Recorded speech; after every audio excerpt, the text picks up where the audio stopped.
Muy buenos días y gracias por sumarse a otra de nuestras actividades online.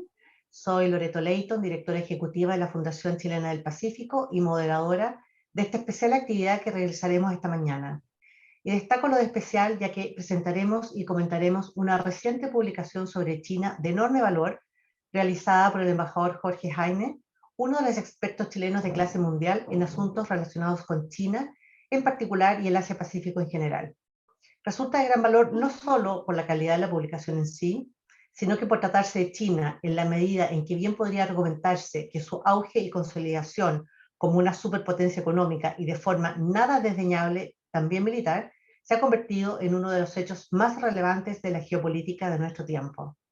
Todas las consecuencias que se derivan de esto último, entre las que hay que incluir la creciente capacidad de Beijing para proyectar influencia política a través de lo que se conoce como soft power, dan forma al tablero del poder mundial y tienden a complejizar las decisiones de política exterior de todos los países, muy en especial de aquellos que tienen que afinar sus estrategias, desde las decisiones y señales hasta las narrativas, para navegar en aguas inquietas y mantener vínculos y el cuidado de sus intereses en contextos de antagonismo entre sus principales socios comerciales y de inversiones, como ocurre con nuestro país y los casos de China y Estados Unidos. Se dice pronto, pero se trata de un desafío que requiere destreza diplomática, olfato político y, desde luego, un completo conocimiento de las dinámicas de poder que impulsan las tomas de decisiones de las superpotencias en el hoy muy tensionado tablero geopolítico mundial. En este contexto, en la Fundación Chilena del Pacífico celebramos con entusiasmo el reciente lanzamiento del libro China en el siglo del dragón, lo que todos deben saber sobre China, una magnífica y oportuna publicación del embajador Jaime que pone arriba de la mesa el análisis de los principales asuntos para entender y calibrar el impacto de China como eje de poder global. Desde las bases del denominado milagro chino y los pilares que transformaron ese país en la fábrica del mundo hasta la revolución digital, la consolidación de Xi Jinping, el actual presidente chino, como la figura política considerado por muchos como la de mayor influencia desde la ocupada por Mao Zedong, según señala el mismo embajador Heine en su libro, y el salto definitivo de China al mundo para sentar las bases de lo que hoy algunos se preguntan, el embajador Heine incluido, si acaso no vivimos ya bajo los esquemas de una Segunda Guerra Fría. Con total seguridad, todos estos serán temas que darán forma a nuestra conversación de hoy, protagonizada por un panel de lujo que paso a presentar. Voy a partir por el embajador Jorge Jaime, quien es abogado y autor del libro China en el siglo del dragón, lo que todos deben saber sobre China, la publicación que nos ocupa esta mañana. El embajador Jaime es un connotado académico en relaciones internacionales y un diplomático con especial interés en la política internacional del denominado Sur Global. Se ha desempeñado como embajador de Chile en China entre 1994 y 1999, en India entre el 2003 y 2007 y en Sudáfrica entre 1994 y 1999, así como miembro del gabinete del gobierno de Chile. El embajador Jaime es actualmente profesor investigador de Relaciones Internacionales en la Escuela Pardee de Estudios Globales de la Universidad de Boston, investigador senior no residente en el Centro para China y la Globalización en Beijing y profesor visitante de Relaciones Internacionales en la Universidad de Sichuan en Chengdu. Tiene una licenciatura en Derecho, una licenciatura en Filosofía en Análisis Políticos Moderno de la Universidad de York y una maestría y un doctorado en Ciencias Políticas de la Stanford University. Luego voy a presentar a Osvaldo Rosales, quien se desempeña actualmente como analista y consultor en temas de economía internacional, comercio exterior y negociaciones internacionales. Osvaldo fue director de la División de Comercio Internacional e Integración de la CEPAL, organismo de las Naciones Unidas, entre el 2005 y 2015. Entre el 2000 y 2004 fue director general de Relaciones Económicas Internacionales del Ministerio de Relaciones Exteriores de Chile, donde fue jefe negociador del Tratado de Libre Comercio con Estados Unidos y jefe negociador del pilar comercial en el Acuerdo de Asociación con la Unión Europea. También encabezó las negociaciones para los TLC con Corea y con la Asociación Europea de Libre Comercio, así como las negociaciones previas al TLC de Chile con China. Ha asesorado a diversos gobiernos y organizaciones empresariales de la región en temas de política económica, negociaciones comerciales y administración de acuerdos comerciales. También ha asesorado a los gobiernos de Corea y de Egipto. Es licenciado en Ciencias Económicas de la Universidad de Chile y magíster en Economía en esa casa de estudios. Luego tenemos a Constanza Jorquera, quien es analista en políticas y asuntos internacionales, magíster en estudios internacionales y candidata a doctora en estudios americanos por la Universidad de Santiago de Chile. Actualmente se desempeña como investigadora asociada del Centro de Estudios Coreanos de dicha universidad y como académica en el área de Relaciones Internacionales en la Universidad Diego Portales y la Universidad Alberto Hurtado. Sus áreas de especialidad son Relaciones Internacionales, Estudios Asiáticos, Seguridad y Defensa y Pensamiento Periférico. Y luego, pero no por ello menos importante, tenemos a Francisco Urdines, quien es doctor en Relaciones Internacionales del King's College de Londres y la Universidad de Sao Paulo. Francisco es máster en Relaciones Internacionales de la Universidad de Sao Paulo y obtuvo su pregrado en Relaciones Internacionales en la Universidad Católica de Córdoba, Argentina. Su principal área de interés es la economía política internacional, en particular aspectos relacionados con el ascenso económico de China. También tiene interés en el uso de métodos cuantitativos en las relaciones internacionales.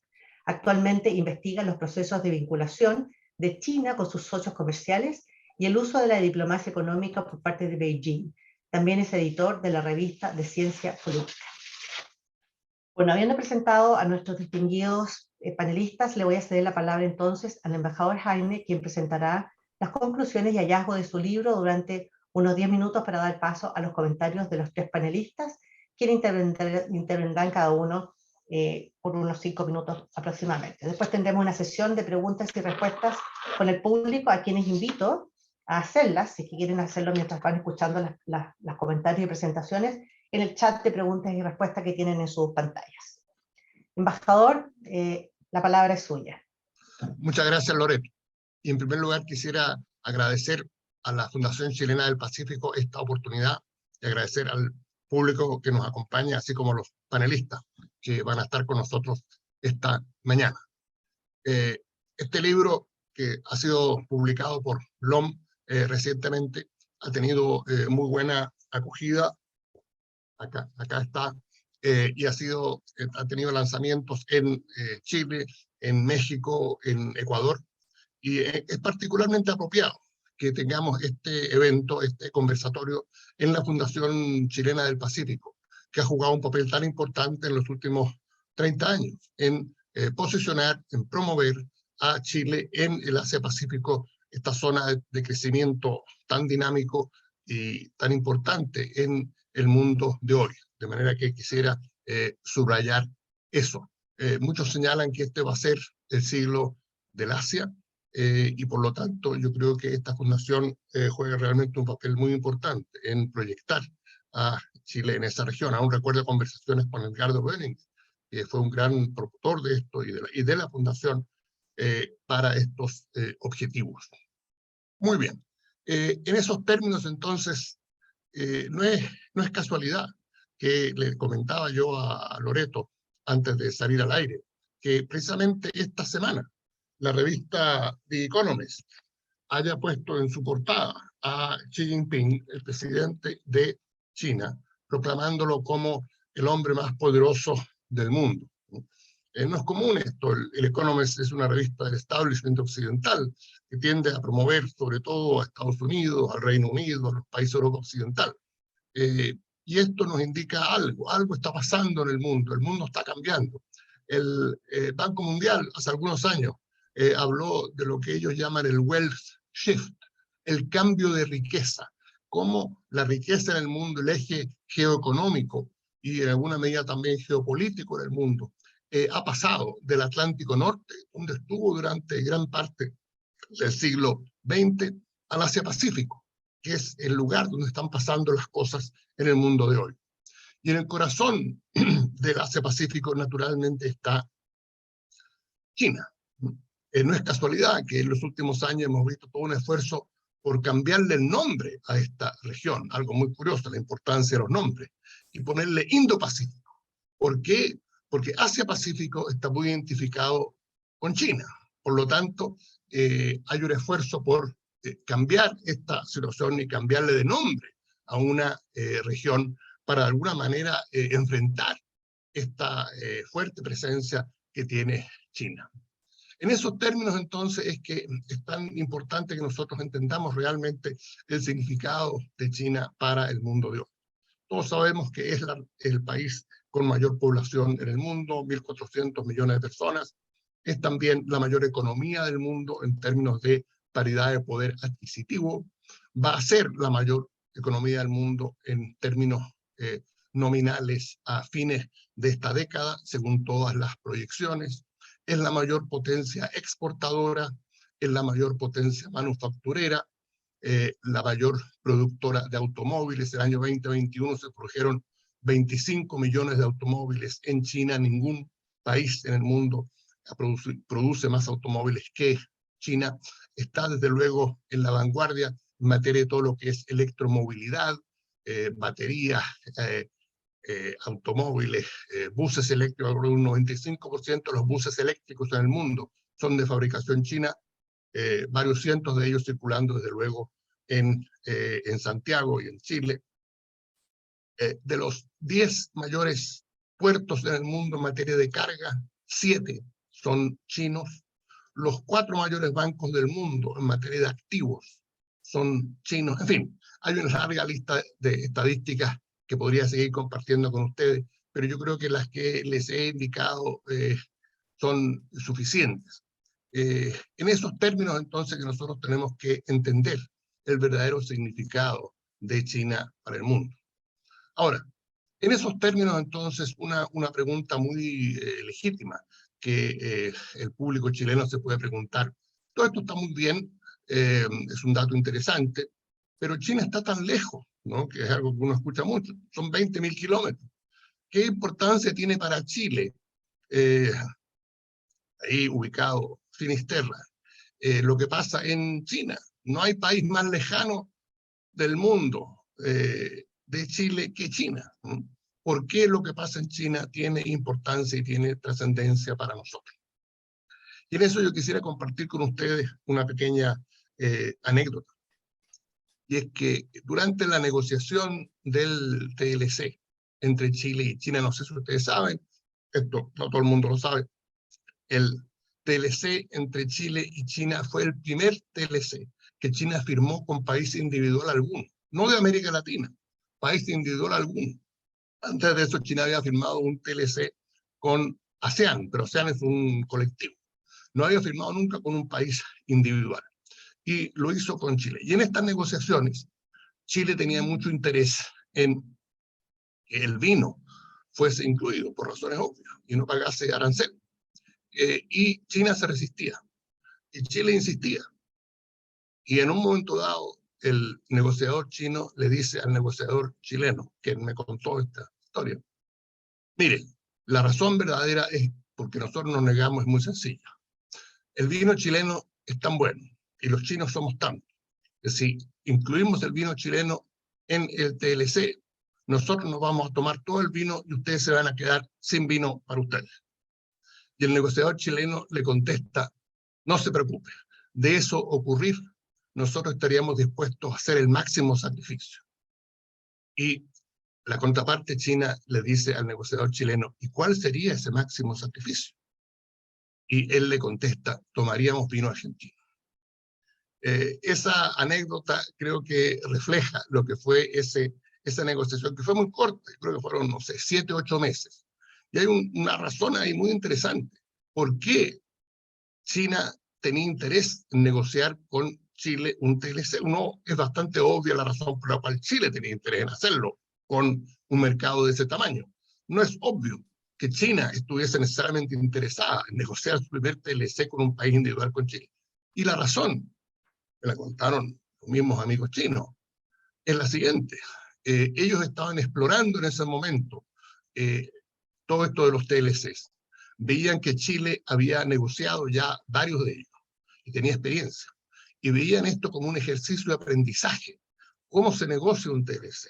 Y el tamaño de Chile en ese sentido era una ventaja, porque si las cosas salían mal, bueno, el efecto no sería tan terrible para China, dado que no habrían demasiadas mercaderías que llegarían desde Chile a China.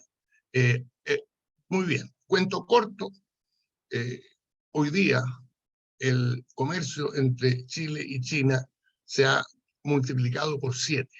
de 8.000 millones de dólares el año 2005, el año 2021 ese comercio llegó a los 55.000 millones de dólares.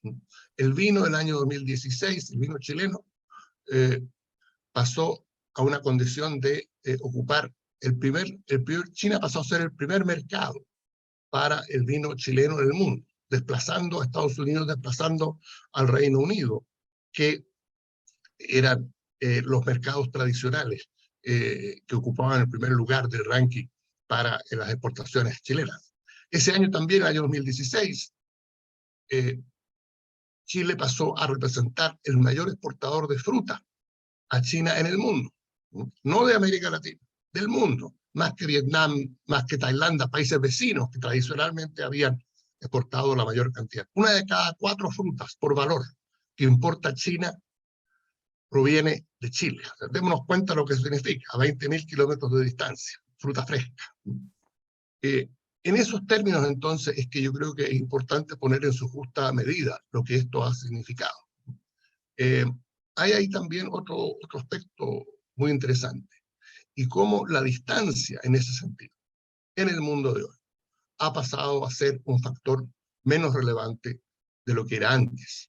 Y yo siempre he dicho que Francis Fukuyama, con su frase del fin de la historia, estaba profundamente equivocado. Pero lo que sí se podría decir es que en el mundo de hoy vivimos en buena medida el fin de la geografía. El hecho de que Chile, un país de 19 millones de habitantes, ubicado a 20.000 kilómetros de distancia de China, exporte más a China, y escuchen esto, exporte más a China que Pakistán. Pakistán es un país de 200 millones de habitantes, vecino directo, comparte una frontera con China, y exporta menos que lo que Chile exporta a China. Chile tiene también no solo este alto volumen de comercio, tiene también un superávit comercial con China. Cuando se estaba negociando este TLC, muchos señalaban, y incluso un estudio al respecto, diciendo que esto era un error, que Chile se iba a ver inundado de productos chinos, que esto iba a ser un desastre, que íbamos a tener un enorme déficit en nuestra balanza comercial con China y que era una mala idea. Bueno, eso no ha sido así. Y si quisiera añadir una nota al calce a eso, añadiría la siguiente. Durante un buen tiempo, este dinámico comercio bilateral copó todos los titulares. Pero varios analistas comentaban que el comercio estaba muy bien, pero que en materia de inversión, China no estaba respondiendo a las expectativas, y que había mucho más inversión china en Perú, en Venezuela, en Argentina, en Brasil, y que la inversión china a Chile no estaba llegando. De hecho, esa fue una de las tareas que me encargó la presidenta Bachelet cuando me nombró embajador en China. Tuvimos una larga conversación en La Moneda, y ella me dijo que esa era una de las preocupaciones que tenía y que le gustaría que yo lo pusiera en el radar. Muy bien. Como ustedes saben, el año 2019, China pasó a ser la mayor fuente de inversión extranjera en Chile. Estamos hablando de flujo, no estamos hablando de stock. Obviamente el stock de la inversión de Estados Unidos, de España, de Canadá es mucho mayor. Pero en materia de flujos, ese año el flujo de inversión china a Chile fue el mayor de país alguno, y esto se repitió el año 2021. Démonos cuenta entonces lo que esto significa.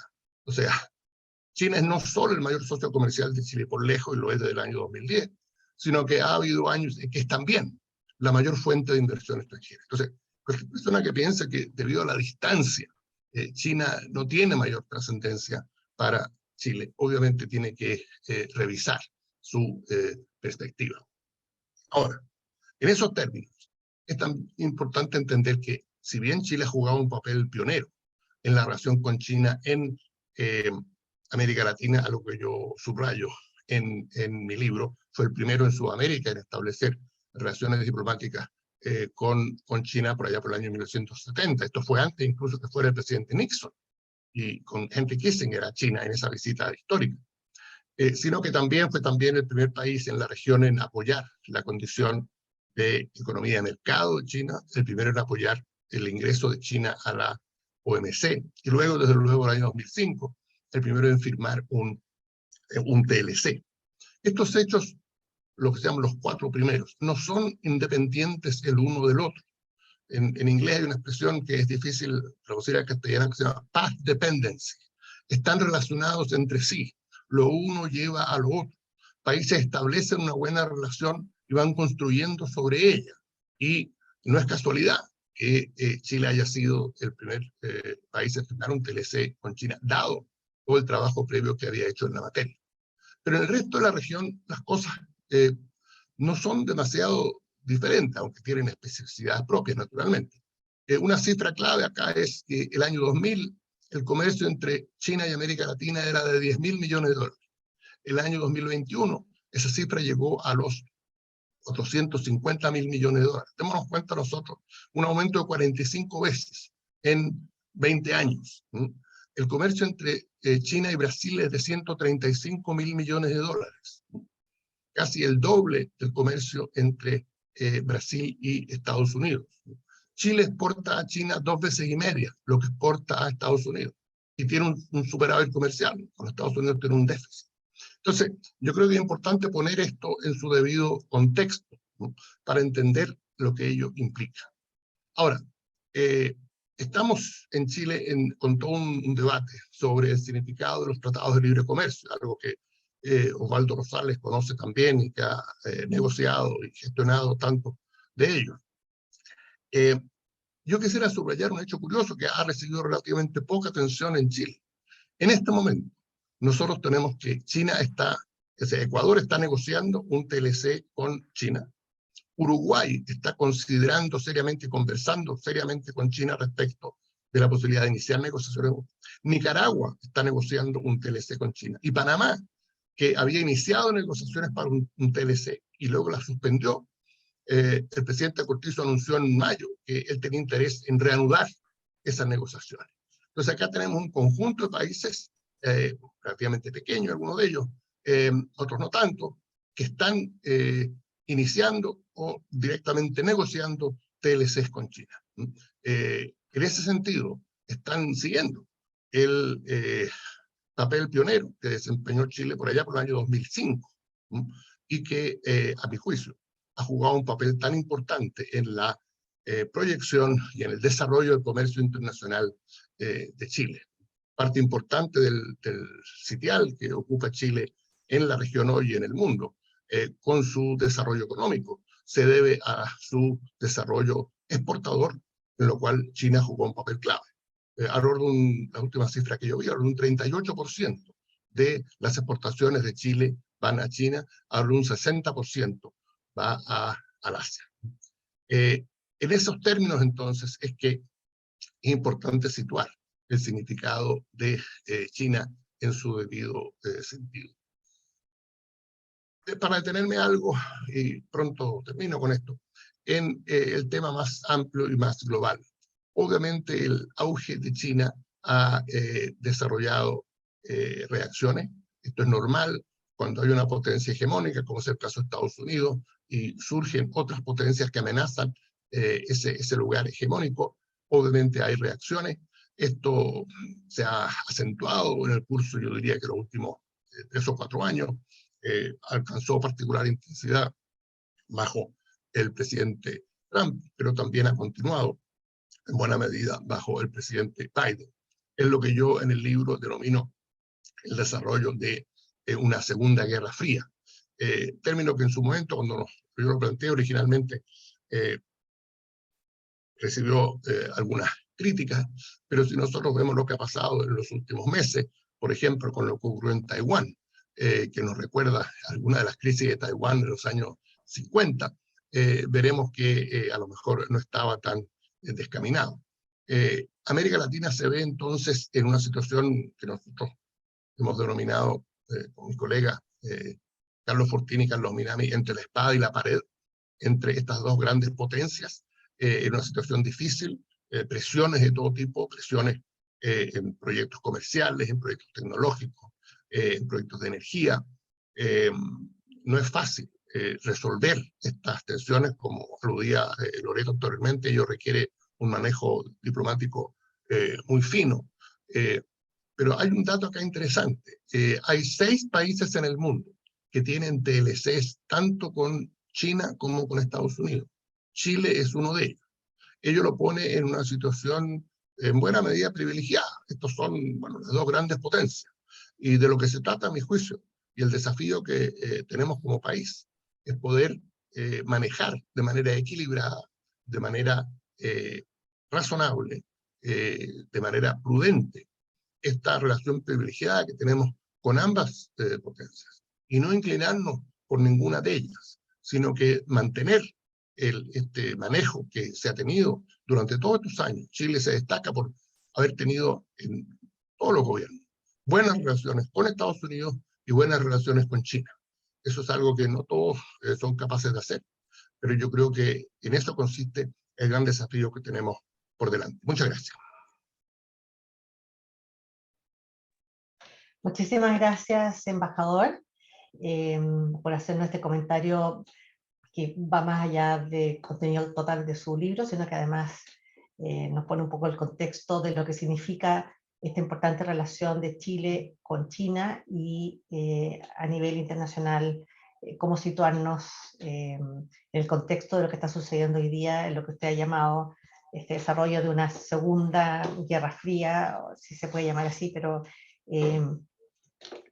muy interesante. Y bueno, vamos a escuchar a los otros comentaristas a ver qué tienen que decir sobre esto y sobre su libro. Vamos a seguir ahora con Francisco Urdines. Francisco, tienes la palabra, por favor, para hacer tus comentarios. Muchas gracias. Bueno, muchas gracias y buen día a todos y todas. Gracias por la invitación a la Fundación Chilena del Pacífico, al embajador, a los otros panelistas.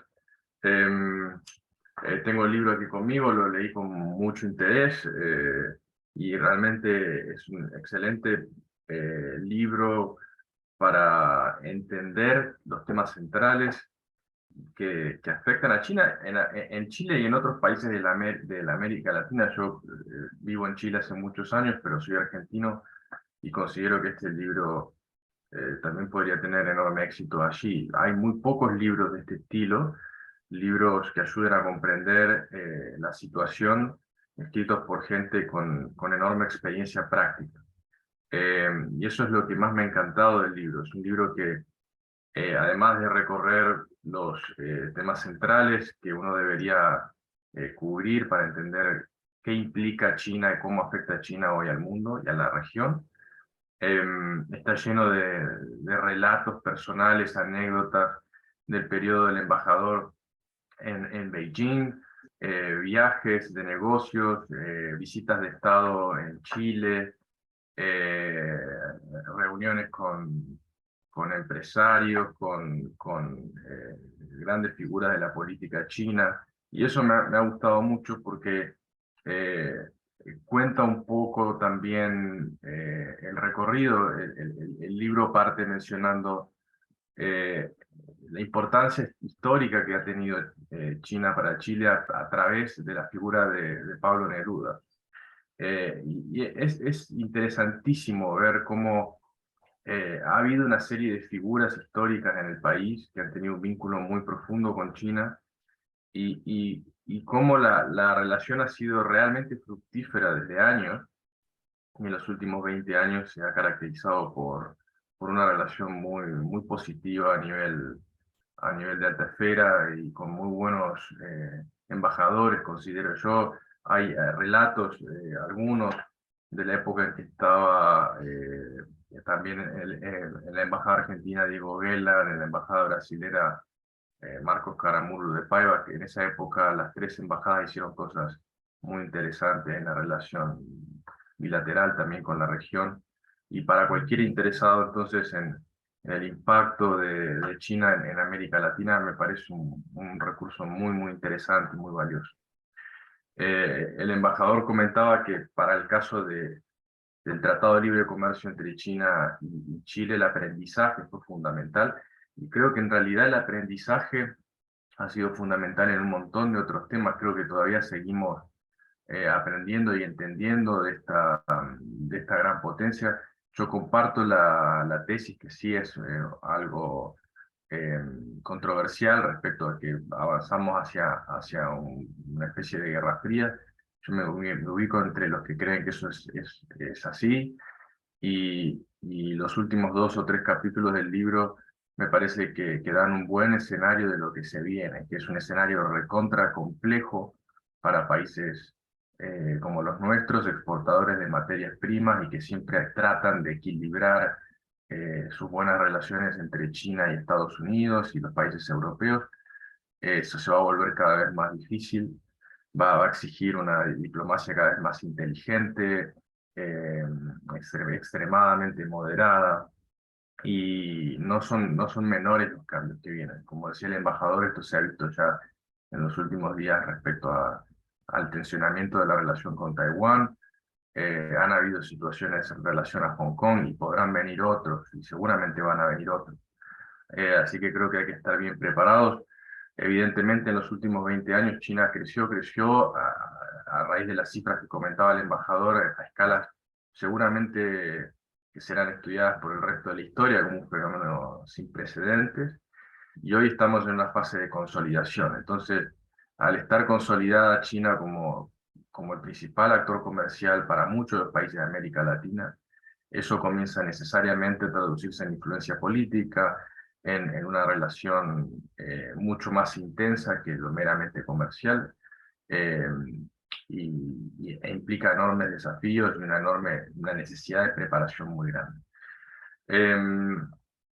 Así que también tengo preguntas para el embajador. Bueno, el libro tiene un montón de fotos y de experiencias en grandes eventos diplomáticos donde se negocian temas muy sensibles. Eso para cualquiera que estudia relaciones internacionales, como en mi caso, es fascinante. La visita de Estado de Xi Jinping a Chile, incluso la preparación de toda esa agenda. Eh, eh, Eventos donde ha estado eh, Jack Ma, el vicecanciller, negociación del Banco Asiático de Inversión en Infraestructura, un montón de temas que para gente que estudia China a través de la academia, como es mi caso, sirven como un recurso muy entretenido. Y para quien no tiene una relación cotidiana con China, es un libro, como digo, muy bueno para introducirse porque está muy bien resumido el diagnóstico y al mismo tiempo está lleno de, de comentarios de alguien que vivió la situación desde muy cerca, digamos, que gestionó este vínculo con enorme intensidad por mucho tiempo.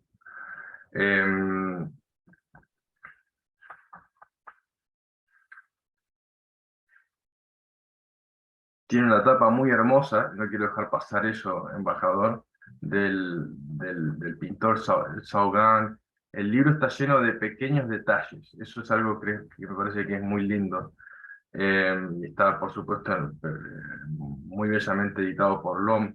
Eh, entonces, honestamente, me lo traje a Washington. Yo ahora estoy aquí en el Wilson Center como fellow y fue una lectura enormemente grata. Me leí los 9 capítulos, los 10 capítulos, perdón, con enorme interés y lo voy a tener como referencia para los alumnos que entran en la carrera.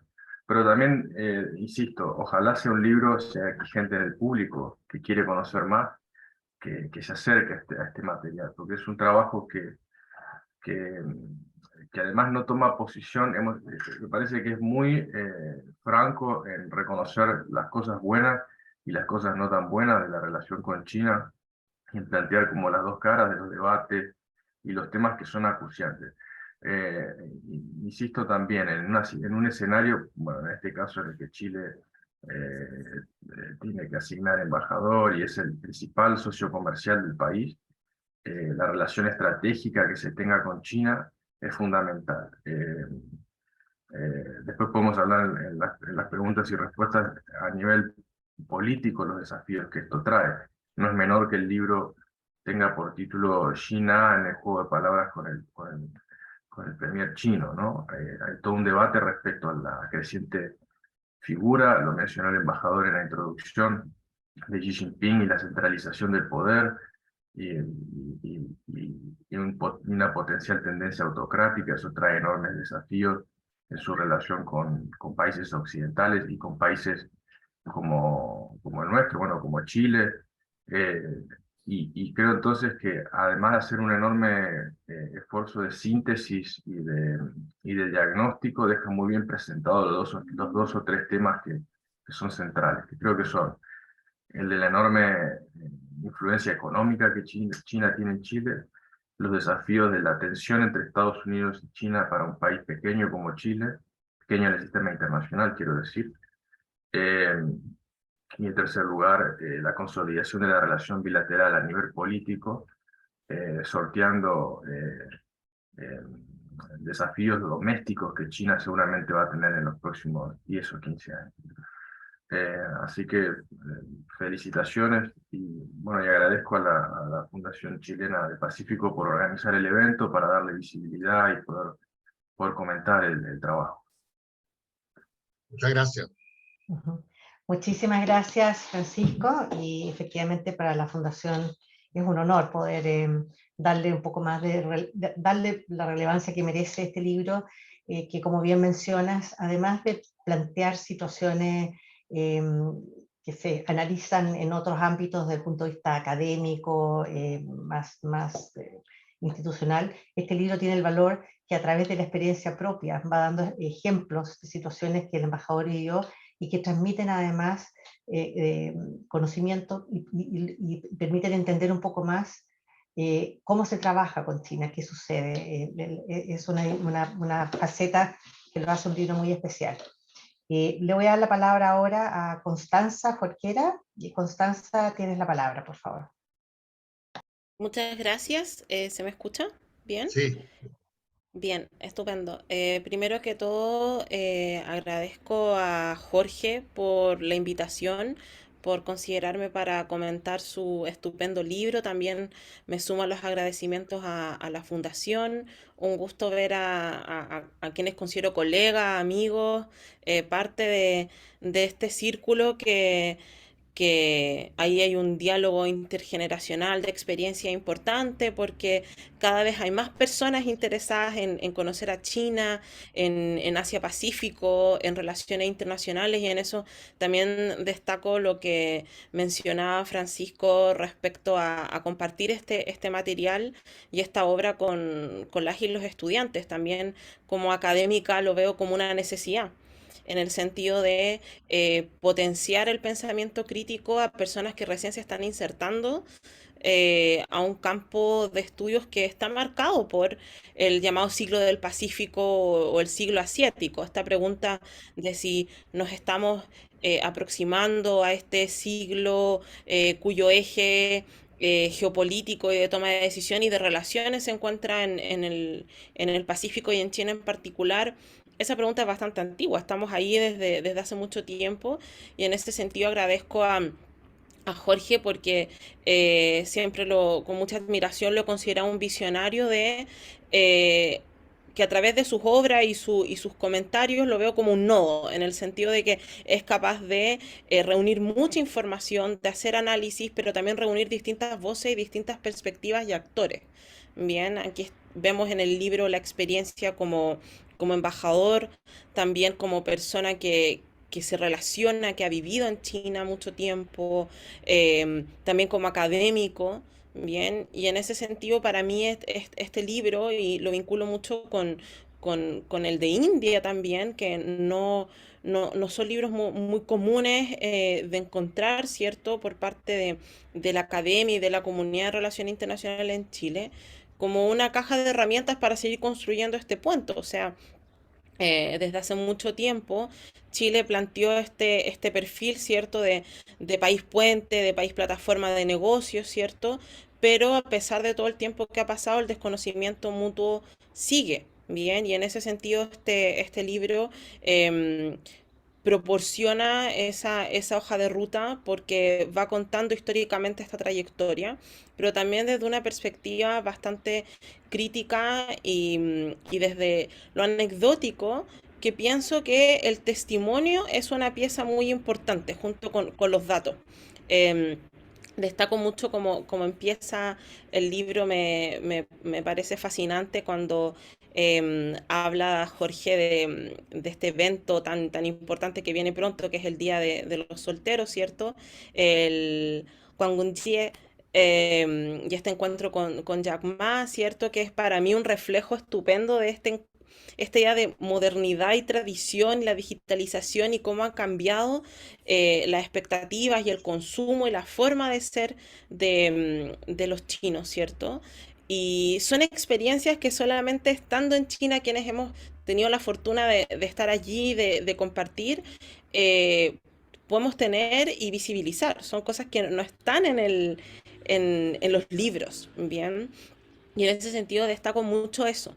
Bien, lo otro que quería poner acento es en los títulos de los capítulos y cómo está estructurado, además de esta trayectoria histórica, me parece muy importante destacar cuando em, está el tema del famoso milagro chino. Usualmente hablamos de el milagro económico asiático, el milagro económico japonés, etcétera.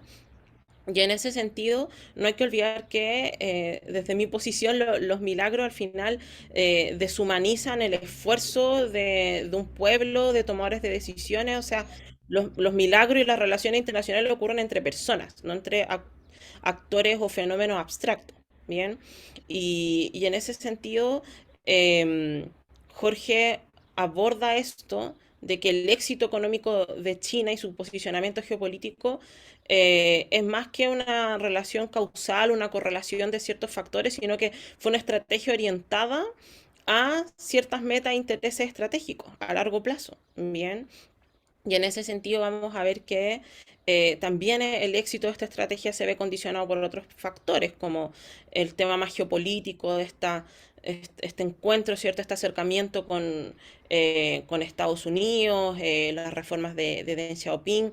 Valoro mucho el uso de los conceptos en chino, que nos ayuda mucho el tema del acercamiento cultural, que es algo que particularmente me interesa mucho. Bien.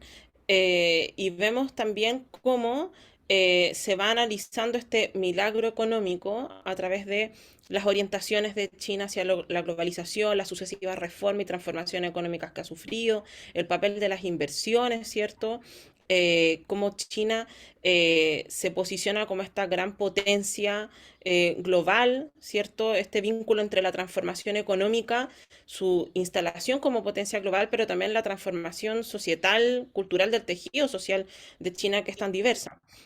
Y en ese sentido, esta idea de ascenso es algo con lo que yo nunca he estado de acuerdo y Jorge también lo reafirma, es un reascenso de China. O sea, China fue el centro del mundo y la economía más importante por muchos, muchos años. Bien. Entonces, en ese sentido quiero destacar ese punto.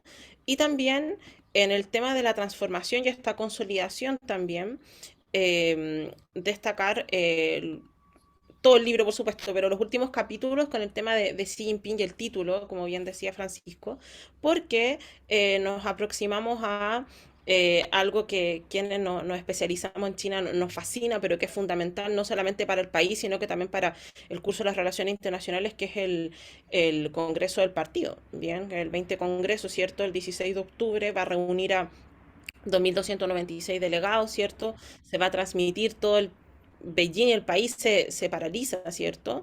Y no hay que olvidar que aquí se va a discutir la continuidad de Xi Jinping en el poder, que probablemente suceda. Bien, y que también hay hartos desafíos. O sea, Jorge nos cuenta cómo surge Xi Jinping como líder, ¿cierto? Y al mismo tiempo hay varios desafíos porque estamos en un contexto de recesión, de esta especie de recuperación de la pandemia, la tan cuestionada política de COVID-0 en China, el tema de cómo se organizan las fuerzas políticas dentro del partido, también el tema de la edad, no olvidemos también que hay una media de edad bastante alta en el Politburó, ¿cierto? Y también nos va a mostrar un escenario de cuáles son los límites para el poder personal de Xi Jinping en China y en el mundo en razón a la portada que mencionaba Jorge también. O sea, Xi Jinping se enfrenta hoy en día con condiciones económicas más difíciles que en toda la década que lleva en el poder, ¿bien? Y en ese sentido también instalo esa pregunta de cómo, Jorge, tú proyectas lo que va a suceder tras este congreso, ¿cierto? Y, y en ese sentido vemos que el libro, y quiero como ir terminando mi comentario con eso, que tanto China como Xi Jinping en particular han creado un paradigma completamente nuevo de lo que entendemos por el liderazgo político, por el posicionamiento internacional, cuál es el tipo de modelo. Destaco mucho lo que menciona Jorge en una parte del libro, como de estas escuelas, ¿cierto?, occidentales que analizan este proceso y como ambas están equivocadas en muchos sentidos, y es precisamente porque todavía, y lo hemos comentado en múltiples eventos, contamos con este lente liberal occidental que nos hacen ver a China con desconfianza y que no nos permite adentrarnos más allá.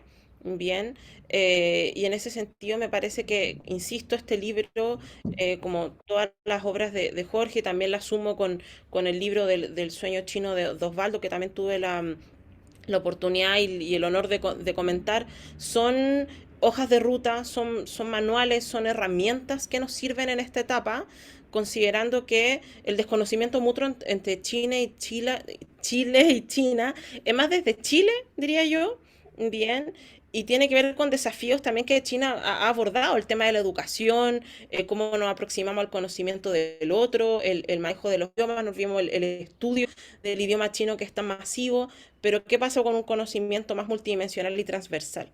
Bien, y en ese sentido solo quiero felicitar, dar las gracias también y ceder el espacio para poder debatir, porque veo que hay hartas preguntas, bien, y sobre todo aterrizarlo no solamente a los desafíos de Chile en su relación con China y esta falta de estrategia de política exterior integral hacia China, que es una crítica que llevamos hace mucho tiempo, más allá de ciertas metas estratégicas, sino que también como América Latina, vinculándolo también con la obra de Jorge respecto a un alineamiento activo, autonomía estratégica, como lo quieran llamar, que es uno de los grandes desafíos del tiempo presente, no solamente del futuro, respecto no solamente a este escenario de guerra fría o el nombre que le queramos poner, sino que también cómo nos vamos a enfrentar a los escenarios de crisis que cada vez son más presentes y el mundo es más incierto. Así que muchas gracias a todos, gracias Jorge y felicitaciones por el libro.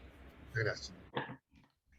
Muchas gracias, Constanza, por tus comentarios, muy ilustrativo, y explicaste mucho mejor lo que yo traté de decir en mi comentario anterior, del valor que tiene la experiencia que transmite Jorge con sus anécdotas, su participación en distintos eventos, en distintas instancias, que dan una perspectiva un poco más humana y que transmite mucho conocimiento, además mucha experiencia. Quiero darle la palabra ahora a Osvaldo, porque efectivamente tenemos muchas preguntas, hay mucho interés. Así que Osvaldo, por favor, es un honor tenerte con nosotros y tienes la palabra ahora. Muchas gracias. En primer lugar, felicitaciones a la Fundación por este ritmo de actividad que viene mostrando últimamente, en iniciativas que son muy atingentes, muy oportunas. En segundo lugar, felicitaciones a Jorge por su elevadísima productividad. Hace un par de días, un amigo común, Sergio Vitar, decía que cuando te veía a ti, parecía que estábamos viendo un centro académico, una agencia publicitaria y una agencia de lobby al mismo tiempo. Tenía una capacidad gigantesca de aparecer en múltiples lugares al mismo tiempo. Tengo infinidad de entradas posibles. Estaba muy agobiado porque inicialmente se asignaban 5 minutos, pero veo que mis colegas comentaristas han ido mucho más allá que eso, así que voy a empatar con ello, tratando de no ser muy extenso. El primer punto a destacar es que el trabajo de Jorge, para variar, sube el nivel del debate, en un debate que, digámoslo francamente, particularmente desde América Latina, es muy pobre. Es un debate que se viene difundiendo, pero que sigue siendo en general bastante pobre, muy ideológico, muy caricaturesco, muy de blanco y negro, para examinar la experiencia china en particular. En segundo lugar, quiero empalmar con un tema que mencionó Jorge a propósito de Fukuyama, y quiero hacer el link entre dos textos de Fukuyama, el de Fin de la Historia, fines del siglo pasado, y el último, que es El liberalismo y sus desencantados. Sin ninguna duda, Fukuyama logró tejer una historia que daba explicación, entre comillas, a lo que estaba pasando con posterioridad a la caída del bloque soviético, a la caída del muro, y fue muy relevante para que Estados Unidos se jugase por el ingreso de China a la Organización Mundial de Comercio. Y para quienes participamos de ese proceso, siempre nos dan vuelta en la mente las palabras de Robert Selig, porque Selig celebraba el ingreso de China a la OMC porque era un mecanismo que iba a permitir, decía él, disciplinar a China. Fukuyama iba más allá y mencionaba cómo este proceso de crecimiento en China iba a generar una dinámica de expansión de las clases medias, que más tarde, más temprano que tarde, iba a influir en una democratización de la sociedad china, acercándonos a los estados liberales de Europa y de Estados Unidos. Bueno, 20 años después de aquello, eso está bastante lejos de concretarse.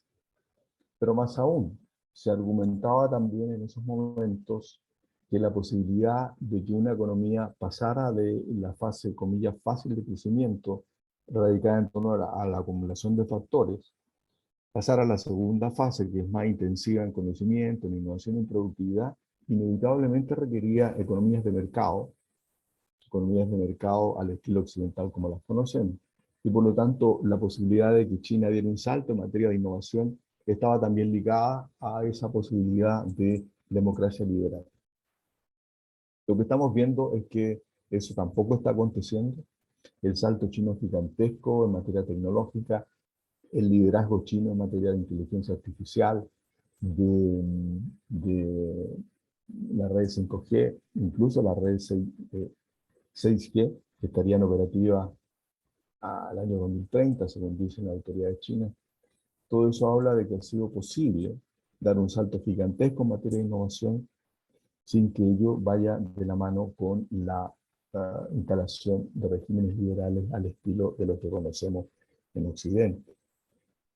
Pero lo más importante, en mi opinión, es cómo en sus últimos textos Fukuyama habla de cómo los regímenes liberales se han mostrado impotentes para enfrentar los problemas generados por la incremente desigualdad que ha traído consigo el capitalismo globalizado, o yo diría la globalización neoliberal después de la Reaganomics o la Thatcheronomics a inicios de los 80.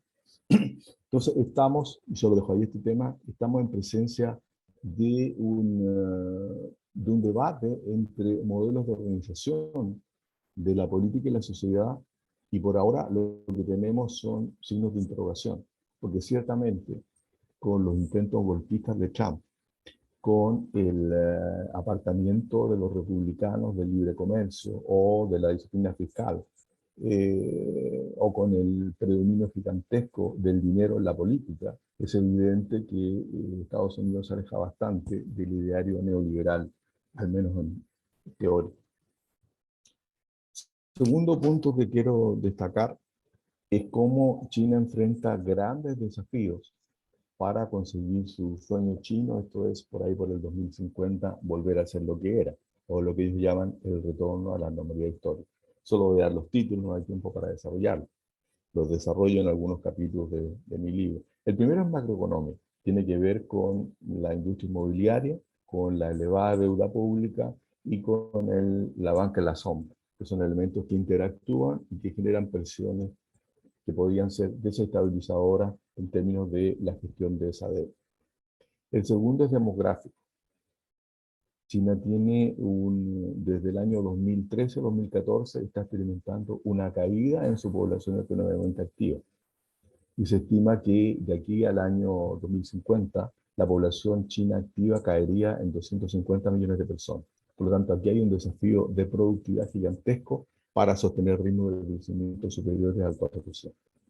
El tercero, y muy delicado, es el tema ambiental. El tema ambiental que tiene que ver con orientarse más hacia energías renovables no convencionales y también en términos de ahorro de energía, eficiencia en el uso de energía. Es un tema gigantesco. China tiene las ciudades más contaminadas, tiene tierra contaminada, tiene aire contaminado, Por lo tanto, aquí hay un desafío de gestión, un desafío de inversión gigantesco.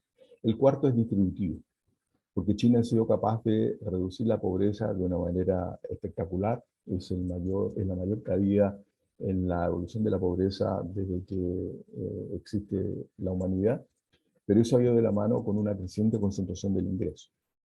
Y por lo tanto, ahí hay un desafío que no es menor.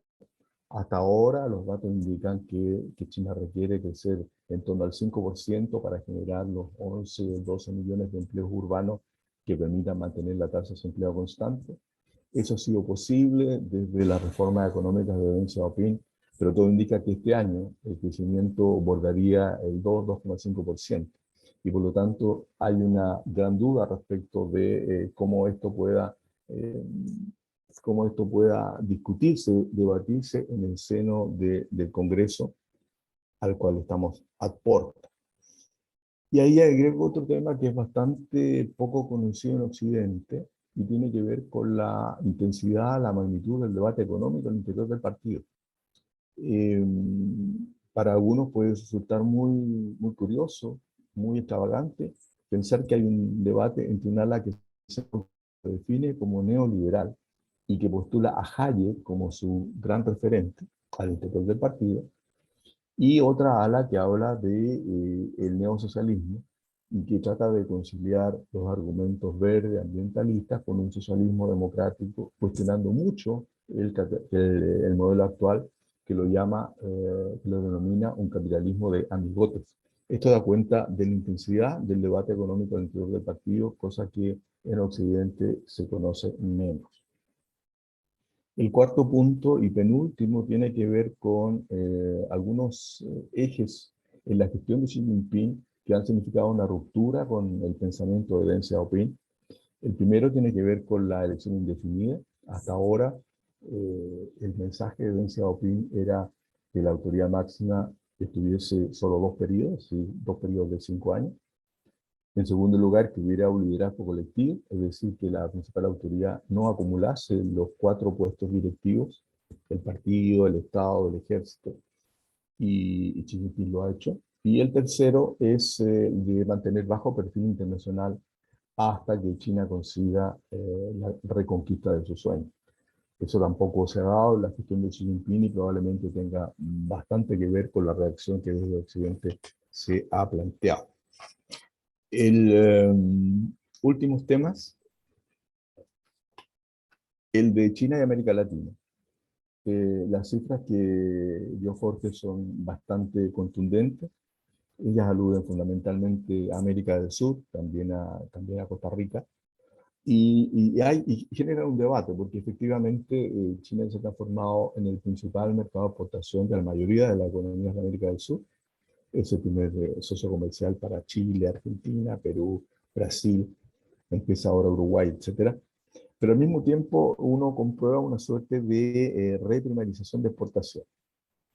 Y por lo tanto, cuando uno compara la estructura exportadora a China versus la estructura exportadora a Europa o a Estados Unidos, encontramos que a China tenemos grandes números en materia de exportación, pero tenemos muchos menos productos, muchas menos empresas que las que van a Europa, a Estados Unidos, y todavía mucho menos de las que van a América Latina. Entonces, algunos han planteado la tesis de una reedición en un nuevo contexto de relaciones centro-periferia. Y ahí el tema yo creo que tiene que ver con 2 dimensiones. Uno, con la necesidad de contar con políticas internas, políticas domésticas, que generen desarrollo productivo, políticas industriales, digamos derechamente, que permitan que a partir de la base de recursos naturales podamos agregarle conocimiento, ingeniería, tecnología, de manera de ir enriqueciendo esa dotación de recursos y por lo tanto hacer el vínculo con las nuevas tecnologías, servicio empresarial, ingeniería, asociado a ese rubro, sea esto minería, sea forestal, sea agricultura, sean vinos, etc. Y el otro gran tema es la necesidad de acuerdos plurinacionales con China. Hasta ahora, las reuniones de CELAC tienen, en mi opinión, un balance algo desalentador, y no por culpa de China, sino por culpa de que a este lado del mundo no hemos hecho la tarea en términos de generar los proyectos, generar las iniciativas que permitan acceder a fuentes de financiamiento que han estado disponibles. Y de manera explícita o implícita, los países han optado por una relación bilateral más bien.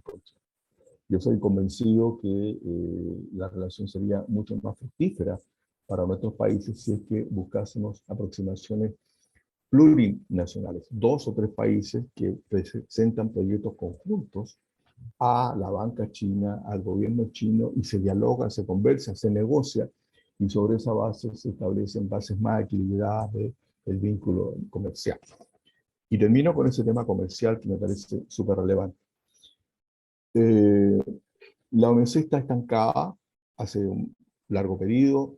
La ronda del desarrollo que partió el 2001 está congelada y no hay ninguna perspectiva de que se vaya a descongelar. La Unión Europea tiene un gran activismo comercial, ha tenido acuerdos recientes con Japón, con Singapur, con Canadá, y está a la espera de acuerdos con Mercosur, con México y con Chile, que es el gran actor más activo en esta dimensión. Estados Unidos está bloqueado, en mi opinión va a seguir bloqueado durante varios años. Biden está impedido de colocar el tema comercial porque sabe que ese es un tema que le renta mucho a Trump y por lo tanto no lo va a colocar en la agenda. No va a reactivar ni el TPP ni ninguna otra medida, y el USTR se preocupa mucho de señalar que el acuerdo Indo-Pacífico no es un acuerdo comercial, que no hay acuerdos comerciales involucrados. Entonces, en mi opinión, hay 2 grandes acuerdos comerciales que están en la agenda. Uno es el TPP-11 y otro es el RCEP. China es parte del RCEP, consiguió la firma del RCEP en plena pandemia, en plena recesión mundial a fines del año 2020. Y en ese contexto han surgido voces desde China que dicen que también quieren ser parte del RCEP. Chile, Singapur y Nueva Zelanda firmaron también el DEPA, el Acuerdo Económico Digital, y China también ha dicho que quiere ser parte del DEPA. Entonces, da la impresión, o por lo menos en mi impresión, de que Chile debería, 1, ratificar el TPP, 11, 2, apoyar el ingreso de China al TPP-11, apoyar el ingreso de China al DEPA y solicitar que China apoye la incorporación de Chile al RCEP. ¿Por qué? Porque no es lo mismo tener acuerdos bilaterales con algunos de estos socios que estar presente en la mesa cuando se están discutiendo los grandes temas, no solo del dinamismo asiático, que es la rueda que más mueve al mundo en términos económicos, sino también en términos de grandes desafíos de la economía global. Doy solo un par de ejemplos. Mutatis mutandis, los países de Asia-Pacífico tienen desafíos parecidos a los de América del Sur. ¿En qué sentido? Nuestro principal socio comercial es China, pero el paraguas de seguridad lo provee Estados Unidos y lo va a seguir proveyendo durante décadas. Por lo tanto, es natural, como bien decía Jorge, que no queramos enemistarnos ni con uno ni con otro de las grandes potencias. En ese sentido, tenemos el mismo dilema que las economías asiáticas, y por lo tanto, si logramos acercarnos a las economías de ASEAN, y ojalá la Alianza del Pacífico lo hiciera, mejor aún, la convergencia Mercosur, Alianza del Pacífico, se acercara a ASEAN, podríamos a partir de allí formar una comunidad un poco más amplia, un poco más vigorosa, para tratar de defendernos de esta lucha de elefante o esta nueva guerra fría. De la misma forma, ASEAN, más Alianza del Pacífico, más Mercosur, podrían tener posturas sobre la reforma de la OMC, entre otros temas, sobre el Tribunal Multilateral de Inversiones que está promoviendo la Unión Europea. Esos son temas que no se resuelven en plazos cortos, pero que requieren espaldas anchas y que no se resuelven con iniciativas meramente individuales. Desde ese punto de vista, si uno entiende que el motor de la economía mundial pasa por Asia-Pacífico, entender también que hay que estar cerca de esa mesa de debate sobre estos grandes temas implica una política exterior tremendamente activa en esa dirección, donde el peso de China / Asia-Pacífico sea cada vez más determinante, porque así lo indica todo el desarrollo de la economía global. Culmino el comentario ratificando estas felicitaciones a Jorge por su nuevo libro, por su elevadísima productividad. Y espero que ese libro sea leído, difundido, porque necesitamos mucho más debate, un debate mucho más, más matizado respecto de las opciones que están en juego. Muchas gracias. Muchísimas gracias, Osvaldo, por este interesante análisis. Nos hiciste un recorrido de los desafíos que tiene China, de la importancia de establecer nuevos vínculos entre América Latina y China. Compartimos muchos puntos en cuanto a la necesidad de, ojalá, América Latina, ya sea a través de la Alianza del Pacífico y Mercosur, generar bloques para ir a negociar, ya sea con ASEAN o con el mismo China, hacerle propuestas a China, como dices tú, en bloque, para ellos tiene mucho más importancia. También la importancia del TPP-11, que ha sido expresado en distintos webinars en esta fundación. En fin, muy interesante, muchísimas gracias.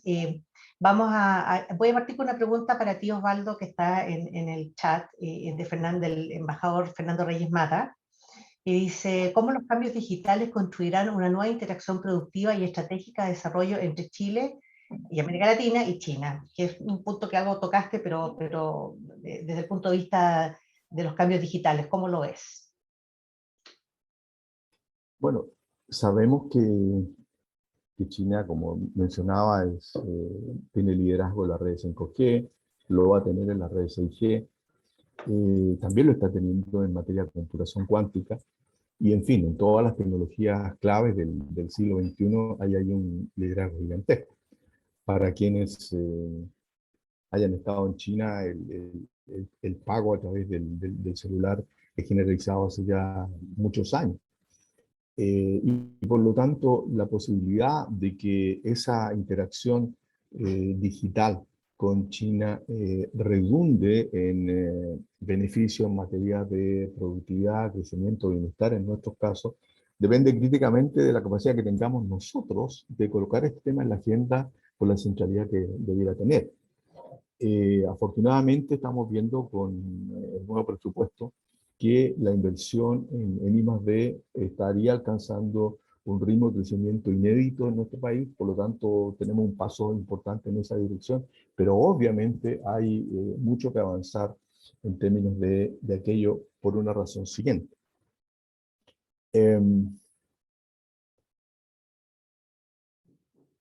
A nivel de la economía internacional, existe consenso que la apertura genera beneficios. Pero también existe consenso sobre que esa apertura genera beneficios en el agregado. Eso quiere decir que genera ganadores y perdedores.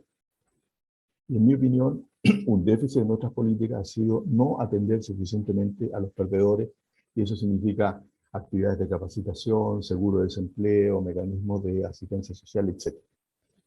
Este tema es muy relevante porque la digitalización acelera ese desafío, en términos de que la brecha entre ganadores y perdedores es exponencial con las nuevas tecnologías. Y por lo tanto, el desafío que tienen nuestros países es impedir que una masa importante de nuestros compatriotas quede fuera de la cancha tecnológica, quede fuera de la cancha digital. Por lo tanto, la posibilidad de que ese vínculo sea fructífero y que genere dinámicas de empleo y de remuneraciones superiores tiene que ver con que el Estado sea capaz de llevar a cabo una política muy amplia de digitalización, al estilo de lo que fueron en su momento las campañas de alfabetización, porque de eso se trata. La alfabetización digital es un tema fundamental para evitar incrementos alarmantes que podrían darse en materia de desigualdad. Y como bien lo reseñaba Fukuyama, niveles elevados de desigualdad terminan conspirando no solo contra el crecimiento económico, sino también contra la gobernabilidad democrática. Por lo tanto, ese es gigantesco desafío. Muchísimas gracias, Osvaldo. Quisiera hacer una pregunta al embajador Jaime. ¿Cómo evalúa el actual nivel de influencia china en Chile, y América Latina? En la región en su conjunto, ¿diría que los chinos han ocupado espacios de influencia por la vía de inversiones y comercio, otrora ocupados de forma más nítida por Estados Unidos. Este es el gran debate que hay, ¿no? De si los chinos han aprovechado los espacios que dejó especialmente la era Trump, ¿no? Sí, correcto. No, gracias por la pregunta, creo que es una pregunta muy atingente. Poca duda cabe de que en todo lo que ha sido la presencia china en la región en los últimos 20 años, que a mi juicio es un gran dato, a mi juicio el hecho más importante en la economía política internacional de América Latina, tal vez en 200 años, sea el surgimiento de la presencia china. Recordemos que nosotros durante 200 años básicamente nos vinculábamos con Estados Unidos y con 3 o 4 países europeos. Esos eran los dos polos diplomáticos, comerciales, financieros, de inversión de nuestra región. Súbitamente, en estos últimos 20 años surge un tercer polo. Como ha señalado Osvaldo, eso ha tenido luces y sombras, pero en la mirada más amplia, es mejor tener más opciones que tener menos. Súbitamente de esos dos polos pasamos a 3, lo cual obviamente abre alternativas, abre opciones, tiene elementos muy positivos. Ahora, en cuanto a las características específicas de esta presencia china, yo diría que básicamente el comercio fue el que llevó el pandero al comienzo, a partir del año 2000. A ello se vino a añadir las inversiones a partir del año 2010. Pero de manera interesante, y Osvaldo mencionaba el caso de las reuniones China-CELAC, también un esfuerzo por una colaboración multilateral entre China y los países latinoamericanos. Acá se ha mencionado el caso de la Unión Europea. Recordemos lo siguiente, no hay reunión entre América Latina y la Unión Europea desde el año 2015. El año 2015 fue la última vez que hubo una cumbre Unión Europea-América Latina. Desde el año 2015 hasta ahora ha habido 3 foros ministeriales China-América Latina. La naturaleza aborrece el vacío, y ese vacío está siendo ocupado. El presidente Trump no visitó América Latina ni una sola vez. En los 4 años que estuvo en el cargo, la única visita que hizo fue a Buenos Aires, a la reunión del G20, que no era una visita bilateral, era una reunión multilateral. Y eso naturalmente tiene un costo, y ese espacio está siendo ocupado por China también en el plano político. De nuevo, se señala tanto que China está muy lejos y que esto de alguna manera condicionaría muchas cosas. Bueno, el presidente Xi ha hecho 5 visitas a América Latina, visitando 13 países en 6 años, que es más, son más países que los que han visitado el presidente Obama y el presidente Trump en 12 años en sus cargos. De manera que esto no es solo un tema económico, es también un tema de iniciativas diplomáticas. El canciller Wang Yi ha visitado Chile 4 veces. Él es un hombre muy ocupado, de los cancilleres más ocupados del mundo. Sin embargo, se ha dado el tiempo para hacer eso. Entonces, yo creo que acá también no es solamente un tema de estructura, como nosotros hablamos de relaciones internacionales, de tamaño, de economía, de poder militar, también es un tema de agencia. Y yo vi muy de cerca cómo operan los diplomáticos chinos y cómo funcionan con América Latina posicionándose y ocupando espacios. Muchas gracias, embajador. Y aprovecho de seguir con una pregunta que creo que la planteó incluso Constanza en su presentación. Ahora el 16 de octubre es el próximo congreso del partido, ¿no? Y se va a tratar un poco el tema de si Xi Jinping se perpetuará en el poder de alguna u otra manera. ¿Qué cree usted que va a pasar en este congreso? ¿Cómo lo ve? ¿Está preguntando a mí? ¿Sí? Sí. Bueno, yo creo que todas las apuestas son que Xi Jinping va a ser nominado para un tercer periodo. Yo creo que apostar en contra de eso sería una mala apuesta. Yo creo que es un dato de la causa.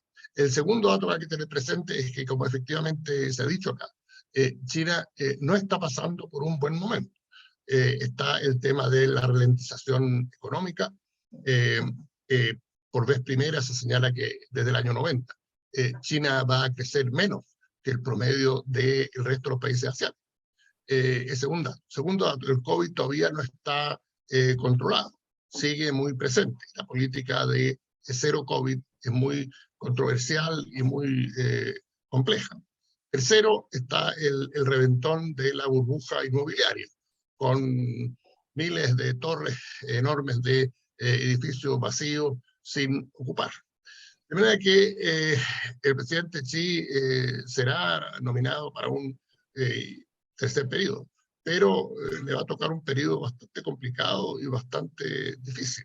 Entonces va a haber que seguir muy de cerca cómo maneja todo esto, la situación de Taiwán, añade una complicación adicional, de manera que va a tener las manos muy ocupadas.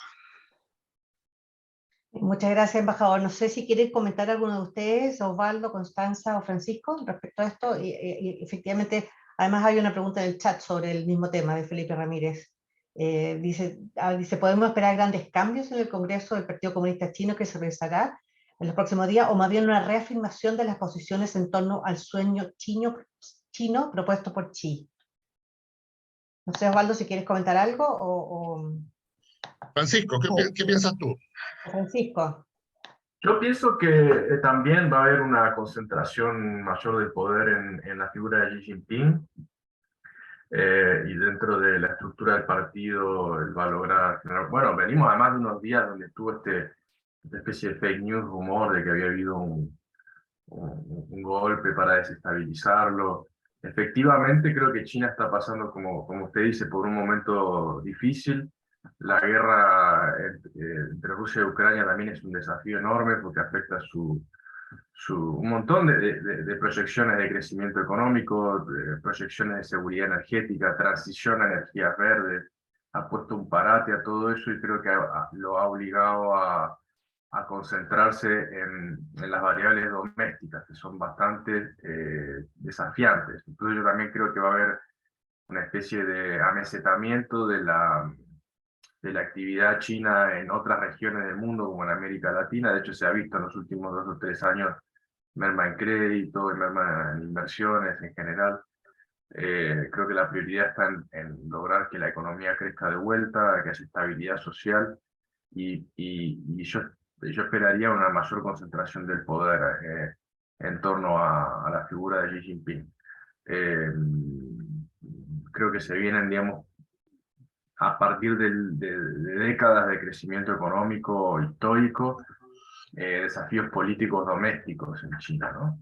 Demandas sociales, la necesidad de dar una resolución, esperemos que pacífica, a la situación de la tensión que hay con Taiwán, las tensiones en el mar del sur de China.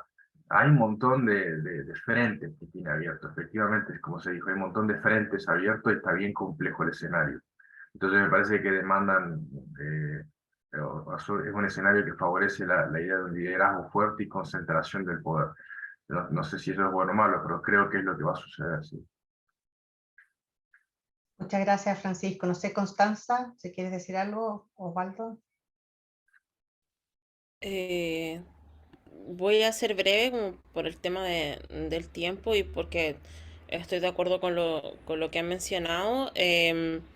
Yo pienso que el Congreso, si bien es muy importante porque establece lineamientos no solamente del partido, sino que doméstico y de la política exterior de China, pienso que también hay un tema ahí que es una formalidad para respaldar las decisiones y directrices de los líderes del partido y de Xi Jinping en particular, porque las negociaciones para los puestos clave empezaron hace mucho tiempo. Bien, cuando se anunció la fecha en agosto, eso ya estaba decidido.